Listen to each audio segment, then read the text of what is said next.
Hello, this is doctor Rupinder Kaur. Welcome to physio lecture.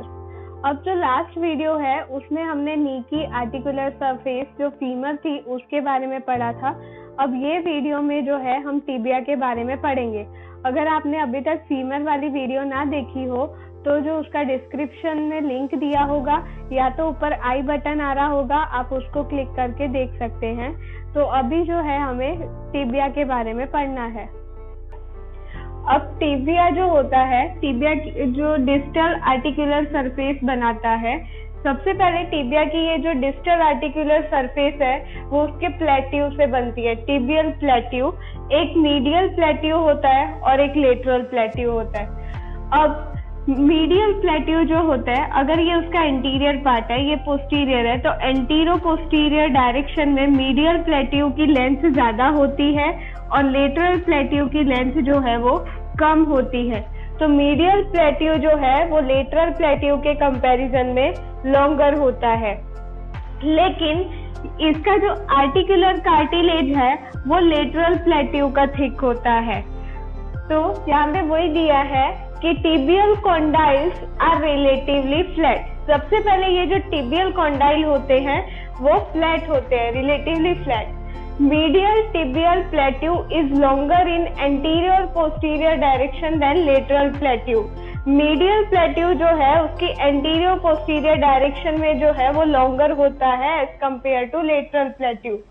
However, articular surface is thicker on the lateral tibial plateau. लेकिन lateral tibial plateau की articular surface जो होती है वो thick होती है। अब होता क्या है कि यहाँ पे टिबिया जो है वो एंटीरियर साइड में जो है वो थोड़ा जो है लार्जर होता है और पोस्टीरियर में थोड़ा जो है उसे शॉर्ट होता है।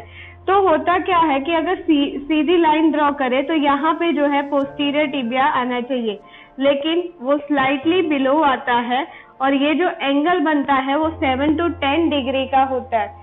So proximal tibia is larger than shaft, so it overhangs posteriorly.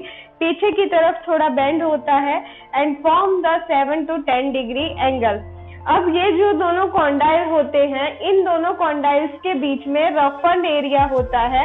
उस रफ एरिया को बोलते हैं इंटरकॉन्डाइलर tubercles. Between condyle there is a roughened area within the two body spine called the intercondylar tubercle. उसके बाद जो है टिबियल प्लेट्यू जो होता है वो रिलेटिवली फ्लैट होता है और जो है स्लाइटली कॉन्वेक्स होता है एंटीरियर और पोस्टीरियर मार्जिन पे। तो इसकी कॉन्वेक्सिटी बढ़ाने के लिए इसमें एक एडिशनल स्ट्रक्चर होता है मेनिस्काई।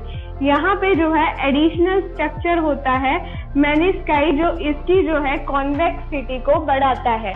तो टिबिया जो है सबसे पहले उसके प्लेट्यू होते हैं मीडियल और लेटरल जो उसकी आर्टिकुलर सरफेस बनाते हैं। मीडियल प्लेट्यू जो है एंटीरियर पोस्टीरियर डायरेक्शन में लार्जर होता है as compared to lateral plateau, जबकि लेटरल प्लेट्यू की जो आर्टिकुलर सरफेस है वो ज्यादा थिक होती है। अब ये जो है प्रॉक्सिमल जो है टिबिया वो थोड़ा जो है ज्यादा बड़ा होता है और जो पोस्टीरियर साइड है वो थोड़ा स्मॉलर होता है। तो उसमें 7 to 10 डिग्री का एंगल बनता है और दो जो प्लेट्यू हैं उनके बीच में रफन्ड एरिया होता है जिसे इंटरकॉन्डाइलर ट्यूबरकल बोलते हैं। अब टिबिया प्लेट्यू जो है ऑलमोस्ट फ्लैट होता है, तो उसकी कॉन्वेक्सिटी इंक्रीज करने के लिए उसमें एक एडिशनल स्ट्रक्चर होता है जिसे बोलते हैं मेनिस्काई। सो ये था टिबिया के बारे में। अगर आपको मेरी वीडियो अच्छी लगी तो लाइक एंड शेयर जरूर करें और मेरे चैनल को सब्सक्राइब करें। अगर आपको कोई भी डाउट हो तो कमेंट सेशन में बता सकते हैं और टॉपिक सजेस्ट करना हो तो वो भी कमेंट सेशन में बता सकते हैं। Thank you.